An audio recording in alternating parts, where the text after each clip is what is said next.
Hi, everyone. My name is Petra Vertes, and I lead the Systems and Computational Neuroscience group in the Department of Psychiatry in Cambridge. So today I'm going to be talking about how we model both macroscale and microscale brain networks.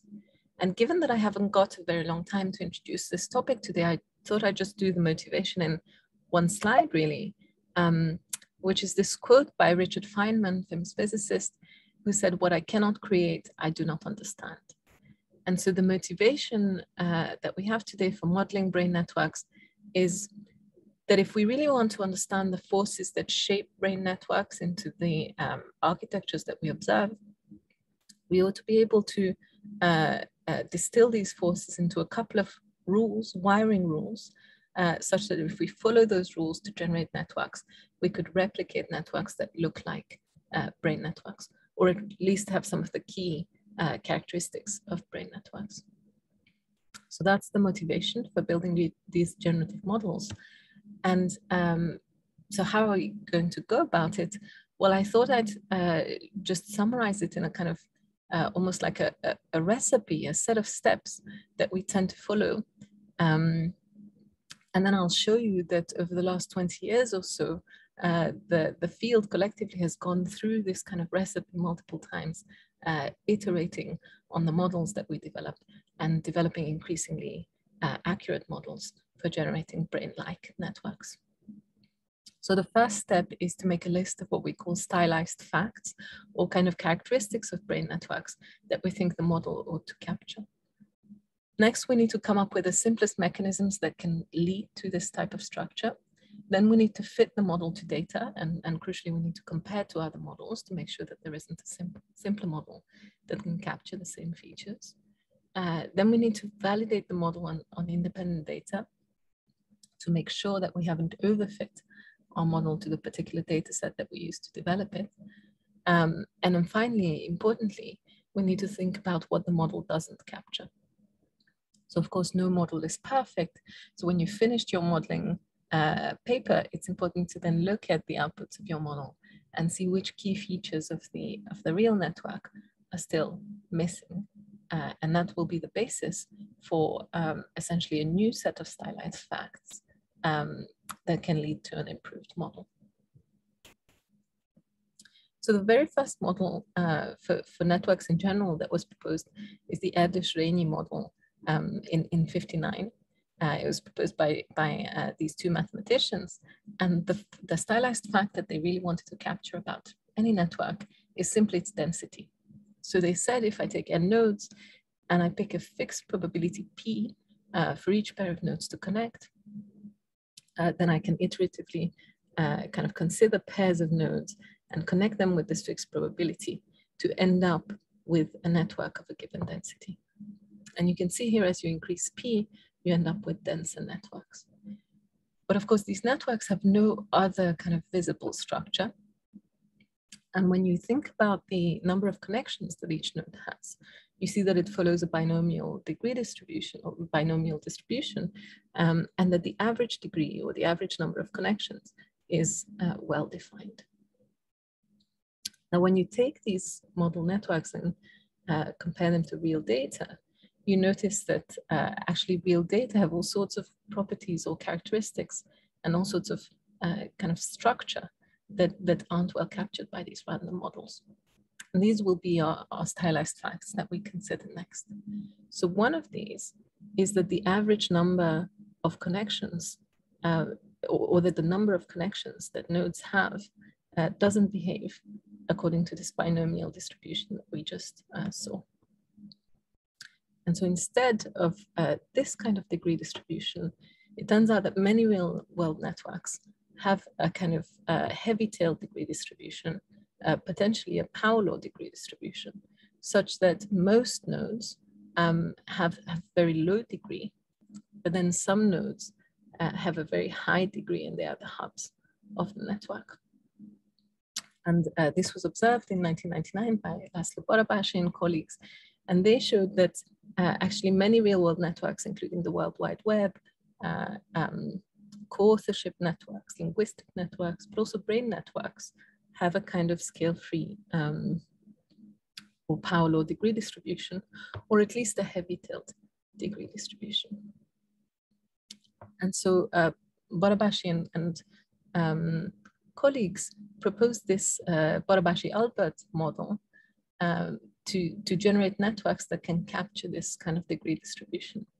And the idea here is that you start with a small set of nodes, and every time you add a new node to the network, the probability of connecting this new node to an existing node I is proportional to the degree of that node I.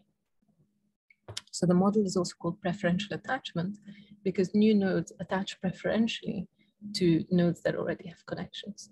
And in fact, it's also called the rich get richer mechanism for the same reason.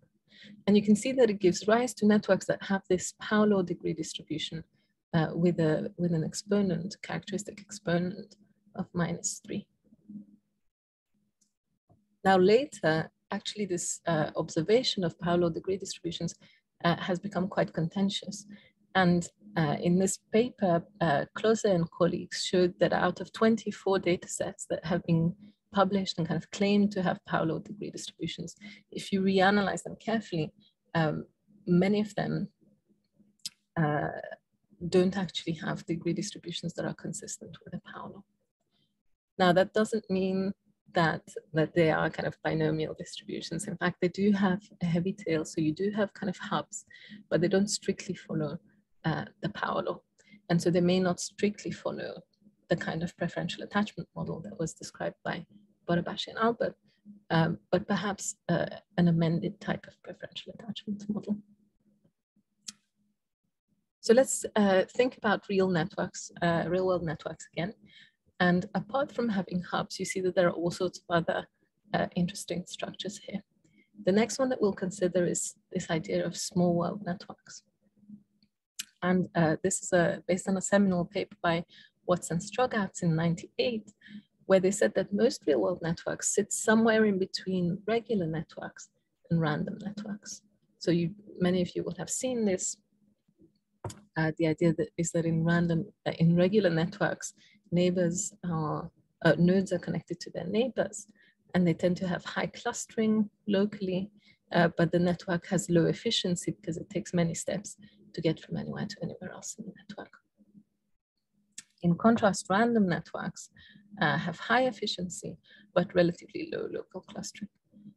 And the idea is that most real-world networks, including C. elegans, nervous system, social networks, but also macro-scale human brain networks, are situated somewhere in between in this small world regime, where they still have high clustering due to the many local connections, but they already have high efficiency due to the addition of a few kind of random rewiring events, which generate these shortcuts that enable you to travel from any side of the network to any other part very quickly. So here the observation was that most real-world networks have both high clustering and high efficiency, and a generative model to achieve that is to start from a regular network and randomly rewire a small proportion of connections. Now, of course, when you pick a stylized fact, it's important to check that it's real, as I mentioned with the power law degree distribution. It's also important to check that it's interesting. Does it matter that the network has that property? And so Watts and Strogatz argued that actually this small world organization really mattered for signal propagation and for synchronizability. And I'll give you an example here. So if we wanted to compare these three networks, one way of comparing them would be to just count the number of overlapping edges. And you can see that, in fact, I only had to rewire 3 edges to get to this red network from the blue one, or rewire 4 edges to get from the blue to the orange network. So they're all very similar. And the red one is more similar to the blue in terms of overlapping edges. But if I calculate these properties, the path length and the clustering, I see a completely different story. And now I see that the blue network and the orange one have identical network properties in terms of clustering and path length, even though I've rewired 4 edges. Whereas the blue and the red have very different path length in particular, even though I've only rewired 3 edges. And intuitively, you can see that this would matter, for instance, if you were trying to pass a message, or if you were considering epidemic spreading on this network, you immediately notice that these three rewired edges kind of dramatically changed the network's property for these propagation processes. And so we have reason to think that in an information processing network like the brain, path length, efficiency are things that would matter to the network. And indeed, when we look at brain networks, we find that the path length correlates inversely with IQ across the population. So people with higher IQ tend to have shorter paths in terms of traveling from anywhere to anywhere else in their brain network. We also see that these network properties like efficiency are affected by disease, and they can be affected by drugs too. So this brings us back to the recipe. We need to make a list of stylized facts, but we need to make sure that these facts are real, that they're interesting, that they're surprising, that they're not a sort of corollary of things that we already know about the network. And then we need to come up with these simple mechanisms that can generate these structures. So let's apply this to brain networks. And let's think about the list of stylized facts that we might want to capture. So one property of brain networks that's been noticed across different scales and across different organisms is that the networks tend to be modular, and that these modules are both anatomically coherent and also functionally relevant. A second is that all of these networks tend to have hubs, and the hubs tend to be organized in bridge clubs. And this is true both for C. elegans and, for instance, human brain networks. And in each case, we see that damage to the hubs leads to serious functional consequences. Now, finally, we've seen that all of these networks are small world, and that this small world property matters in terms of information processing and IQ, for example, in the human case. Another property, which we haven't discussed so far, that brain networks share, is that, of course, they are embedded in space. And it's been known for a very long time that brain networks tend to try and minimize the amount of wiring that is being used. Even at the neuronal level, it looks like the neuronal morphology is shaped by desire to conserve wiring length. And this was noticed already by Ramon y Cajal when he was making his detailed drawings of neuronal morphology. And so there are many, many papers really talking about the economy of brain wiring. And this was formalized in this generative model by Kaiser and Helgetag in 2004, where they proposed simply that the probability of connecting two brain regions, I and J, would decrease exponentially with the distance between the two. And this model just has a single parameter eta, which tunes the sort of strength of this distance penalty.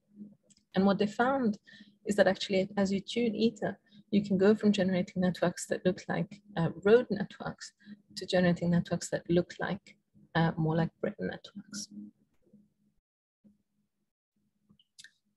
But immediately following this paper, the same authors, Kaiser and Helgetag, also published another paper highlighting that although wiring minimization is an important condition or an important driving force in the organization of brain networks, it's not the only driving force. And they showed this in this very elegant paper where they looked at the C. elegans connectome, but also the macaque connectome. And they asked whether they would be able to rewire these brain networks in order to further minimize the wiring cost or wiring length. And in both cases, they saw that, yes, it's possible to move from the original in blue to this minimized network in red. So they could significantly reduce wiring length, but this came at the expense of increasing path length. And we also know from this parallel literature that increased path length would, in human brain networks, correspond to lower IQ. So the idea that emerges from these and other papers is this idea of a trade-off between the desire to minimize wiring cost and the desire to include or to generate network features that are advantageous in terms of information processing. For example, in order to boost IQ, you might want to include some of these long-range shortcuts that increase efficiency of the network. And this idea of trade-off was really crystallized in this beautiful review by Bullmore and Spawns in Nature Reviews Neuroscience. So let's get back to the model, the economical model posed by Kaiser and Hilgetag. And if we fit this now to MRI brain networks, it's no surprise that we do a fairly good job of generating a brain-like network, but there are many properties that we don't capture.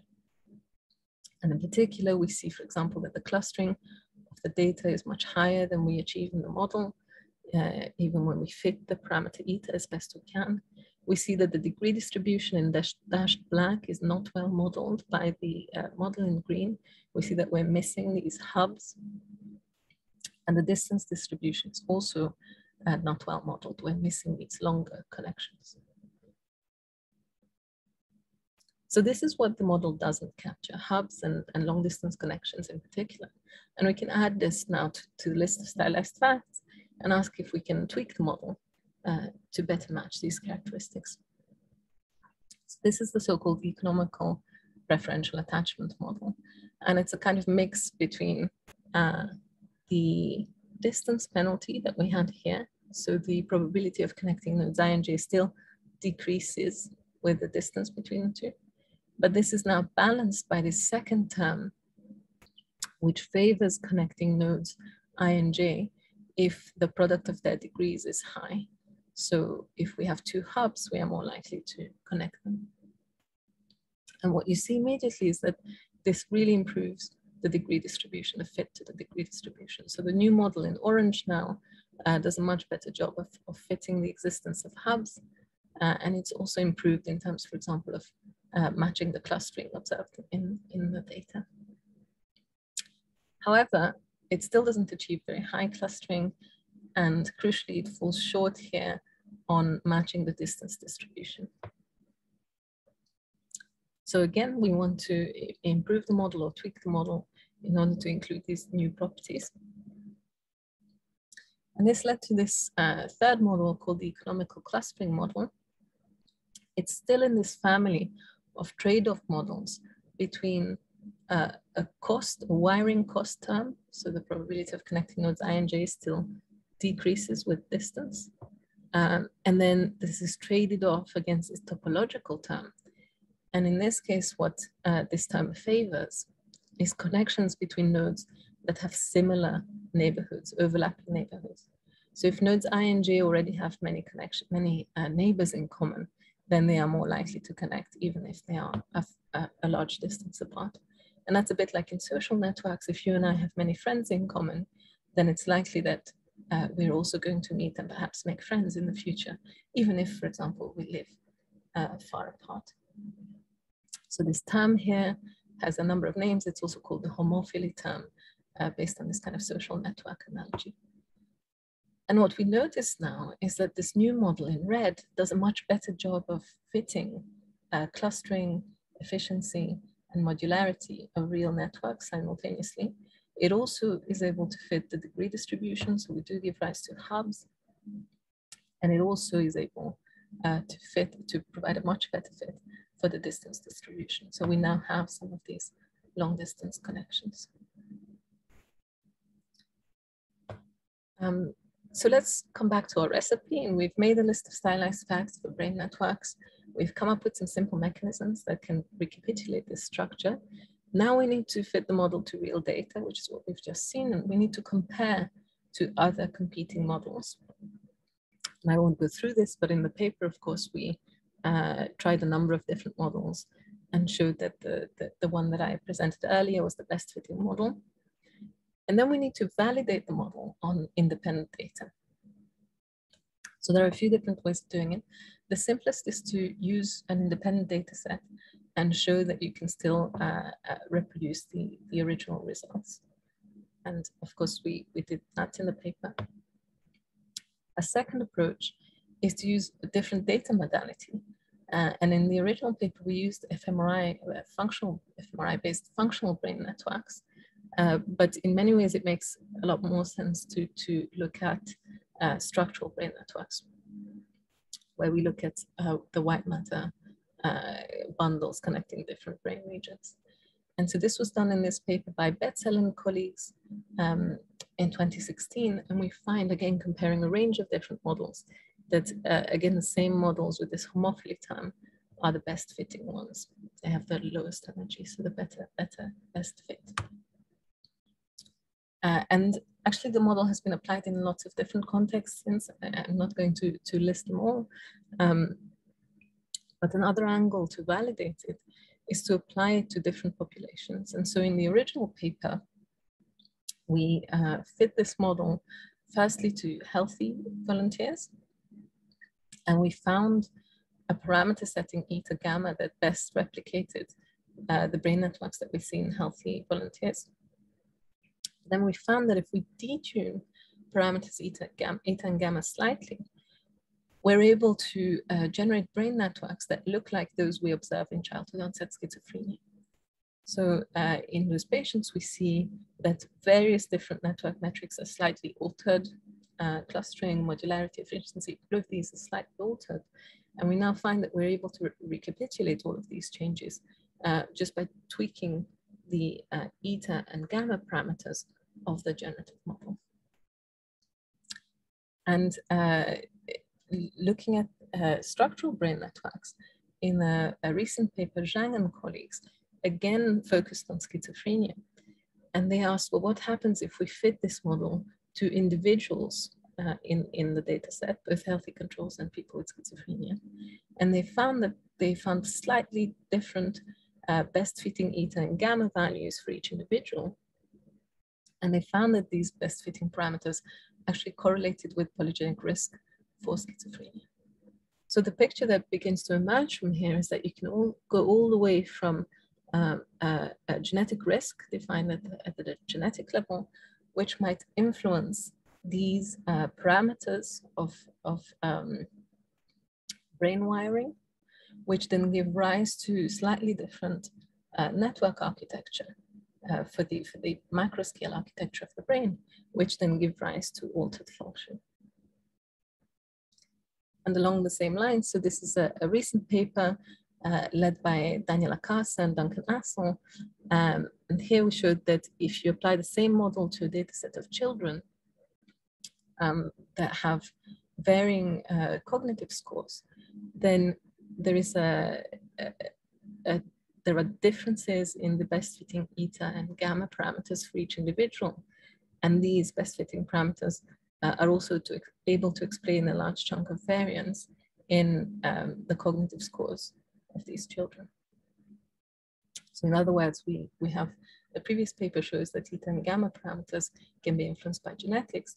And here we show that the eta and gamma parameters can also relate to cognition or behavior at macro scale. So let's go to the final step now that we've validated the model on independent data sets and various different kinds of data. We can ask again what this model doesn't capture. Before we get to that, I just wanted to highlight that around the same time that we proposed this simple model for human brain networks, we also looked to modeling the network architecture of the C. elegans nervous system. And for those of you who aren't familiar, C. elegans is a tiny little worm with 300 neurons whose wiring diagram is completely known, or almost completely known. And in the case of C. elegans, we also know the birth time of each individual neuron. So we're able to plot this curve of how the number of connections increases as we add neurons, as new neurons are born, as the worm develops. And we find this striking curve where we have a rapid increase, and then around the time of hatching, this transitions into kind of linear increase in the connectivity. And so this was our stylized fact in the case of C. elegans that we wanted to model. And what we found is that a very similar type of generative model was able to capture this interesting curve. So here again, we see that the probability of connecting nodes I and J decreases, in this case exponentially, with the distance between the two. But there's this trade-off, there's this second term that says that a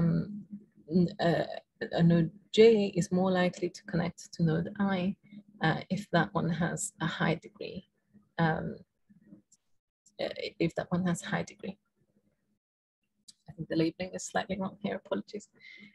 And the crucial part to making this model fit to the data is that this distance between the nodes I and J wasn't taken just from the adult one, but in fact we constructed this schedule of elongation where we can infer how the distances between individual neurons scaled over time. And so we're considering the appropriate distance between neurons I and J at the time that they are born in order to calculate this probability of connecting the two nodes.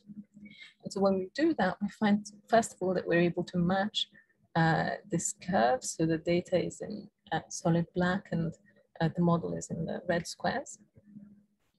And we also find that we're able to match many other properties of the C. elegans neural network. For example, here we're looking at the kind of density of connections between different ganglia, different kind of clusters of neurons. And you can see that the model reproduces the actual WAM data really closely. So why am I inserting this here? Well, I wanted to highlight a few differences between this model and the human model. First of all, in this case, we're capturing this growth curve rather than just some adult characteristic. And so we're capturing something developmental about the network, but of course this assumes some knowledge of the developmental change in morphology. And so in particular, we need knowledge of how the distances between nodes I and J change over time. And that's this elongation schedule that we've reconstructed from literature. Second, we see here that we're not only matching kind of overall network properties like efficiency or degree distribution, but we're also matching the topography of where in the network these connections or these hubs exist, at least to some extent here.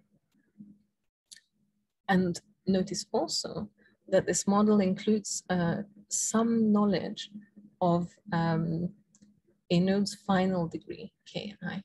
So as nodes attach to each other preferentially, they need to have knowledge in order to calculate this probability. They need to have knowledge of the final adult degree of all the other nodes. And so biologically, one way that this could be realized is, of course, if the final degree of each node was somehow genetically encoded. For instance, if their gene expression reflected the topology, the topological role in the network. I should add also that just recently there was a paper on the arXiv showing that this model doesn't capture certain features from persistent homology. And so this is an exciting kind of new aspect of the network that isn't captured by the model. And so we go back to the top and need to design new models that are more accurate in that respect. But I just wanted to come back to the human brain networks now with these two thoughts in mind. The first is, what about developmental change in morphology? And the second is, what about topography rather than topology? And perhaps the third actually is, what about genetics? So if we go back to the human brain networks, what do the models not capture? Well, one thing we haven't looked at so far is whether topography is captured. So for instance, the location of hubs, are they in the right place? And one thing that is very well documented in brain networks is that different regions tend to connect preferentially to one another if they have similar cytoarchitecture and also if they have similar gene expression. So essentially, if there's similar types of brain tissue, similar brain regions, then they're more likely to connect.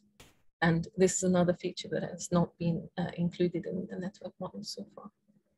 And what type of data could we include in the model to try and better match these two properties? Well, one idea would be to include information on local gene expression, which should also reflect local cytoarchitecture. So let's start with this question. Can this cost homophily trade-off that we looked at, the model that we looked at previously, can it capture network topography? In other words, are the high degree nodes in the right place? Are the high between the centrality nodes in the right place, and so on? And according to this paper by Danakasa, the answer is roughly yes. So you can see that the simulated degree and the observed degree have a very strong correlation. Same is true for betweenness. It's not exactly true for clustering, but it is true for edge length as well. However, another recent paper by Orina Anatkevichute, sorry for the pronunciation, tried to answer the same question and essentially came to the conclusion that no, the correlation between the simulated degrees and the empirical degrees was almost zero. And what she found in her paper is that in order to fix this, one way of going about it is to include gene expression data in the model. And she evaluated multiple different approaches for that. One of them would be to keep the topological term, so to preferentially connect neighbors that have overlapping neighborhoods, but to replace the spatial distance penalty by a preference for connecting regions that share similar gene expression. And what you see then is that you now have a positive correlation between the empirical degree and the model degree of each node, but you can still see that it's not a great correlation. So why do we have a discrepancy between these two models? Well, you can see the date, it's 2021, so it's very recent research. We think that there are some differences in how the model fit was performed, and that might explain the discrepancy, but it's too soon to say anything conclusive about that. And then the second question was, well, what would happen if we included also developmental changes in the morphology? Because we know also that the human brain grows in size and folds dramatically during development whilst these connections are establishing. And so the question is, would this help with fitting the topography, for example, and would it help for explaining the types of connectivity that we observe? A better model fit. And what you can see here, it's a slightly complicated slide. It's again a new study by Oldham and colleagues. And what they found was for each individual network model that they examined, they produced two versions, one which is the static one that we would normally look at, and another one which is this growth version that takes into account the shape changes that we see as the human brain grows.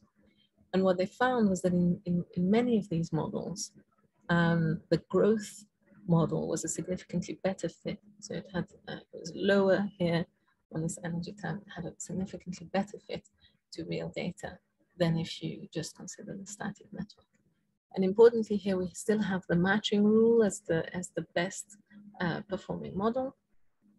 So this matching is similar to the homophily rule, where nodes connect preferentially if they have similar neighborhoods. And we can see here for this best fitting model that incorporating this developmental change in morphology does help with model fit. But then in the same paper, they also ask what happens if we include something, some additional data about the properties of individual brain regions. And they examined a few different options, some based on MRI, but more importantly, some based on this CGE, which is gene expression, similarity between brain regions. And they found that when you include similarity in gene expression, actually the best fitting model is one that includes a spatial constraint plus this constraint on connecting regions that are similar in terms of gene expression. But actually this was barely better than a very simple model that just connects preferentially regions that have similar gene expression. And the caveat in this paper is that, again, this comes from the same group as the paper I was talking about before. And again, here, these models are not able to reproduce the topography. So you have a moderate correlation in degree between the model and the empirical data set, but very poor correlation for betweenness, for example, for clustering, and a moderate correlation again for mean distance, despite choosing the best fitting model from all of these. So I guess the moral of the story here is that we always need to keep thinking about what the model doesn't capture. There are still a lot of subtleties to work out, particularly with these latest improvements to the model. And there are, I'm sure, many other brain network properties that might be key and which will help us improve models in the future. So with that, I'd like to thank my group and thank some of these key collaborators that I have worked with over the years on generative brain network models. And thank you for your attention. And I hope that in the live session, we'll have time for some questions.